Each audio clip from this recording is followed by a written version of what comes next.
world in the candy crushing industry, which are interesting achievements, but that stuff is of little significance in the heavenly realm.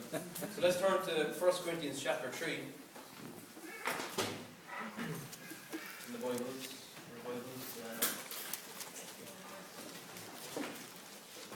So my message is about the preciousness of our time. 1 Corinthians chapter 3 and verse 11. So, he says, "For other foundation can no man lay than that is laid, which is Jesus Christ. Now if any man build upon this foundation gold, silver, precious stones, wood, hay, stubble."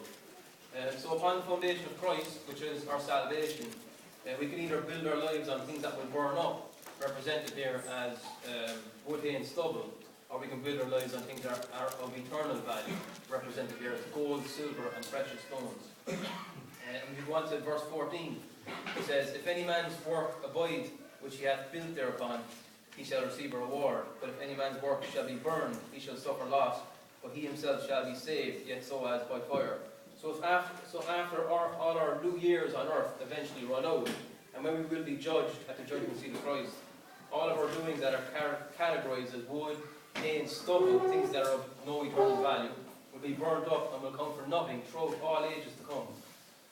So some of you might have heard of Jonathan Edwards. He was an American theologian back in the 1700s. And Edwards had some great principles that he was committed to live by, and he called these resolutions. I'm sure some of you have read about these resolutions. These are things he was resolved to do in order to make his life count for something. And a lot of his resolutions had to do with time management, so I'm just going to give you a sample of some of his resolutions here, which are really cool. So he says, "Resolve never to lose one moment of time, but improve it the most profitable way I possibly can." Another one is, "Resolve that I will live so as I shall wish I had done when I come to die." Wow. Another one is, "Resolve to live so at all times as I think is best in my devout frames, and when I have clearest notions of things of the gospel and another world." Another one is, "Resolve I will act so as I think I shall judge would have been best and most prudent when I come into the future world."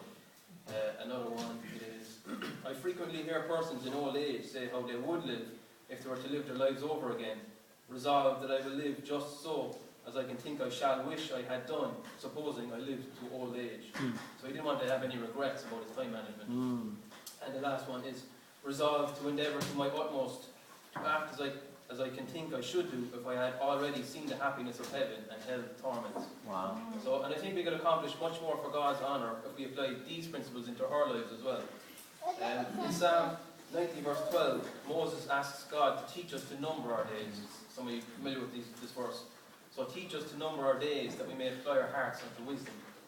So to number our days means to treat every day as precious and the hours of the day as an opportunity to do something worthwhile. The Bible says, "Teach us to number our days that we may apply our hearts unto wisdom."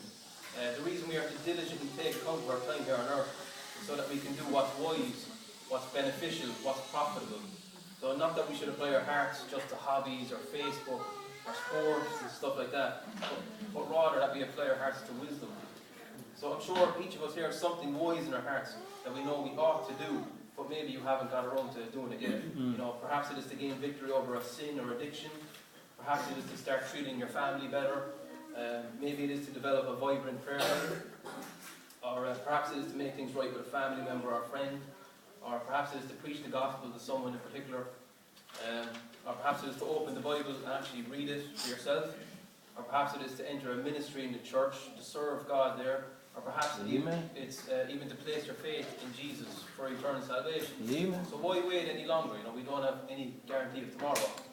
So I'm just going to finish with this one verse, Psalm 119, verse 60.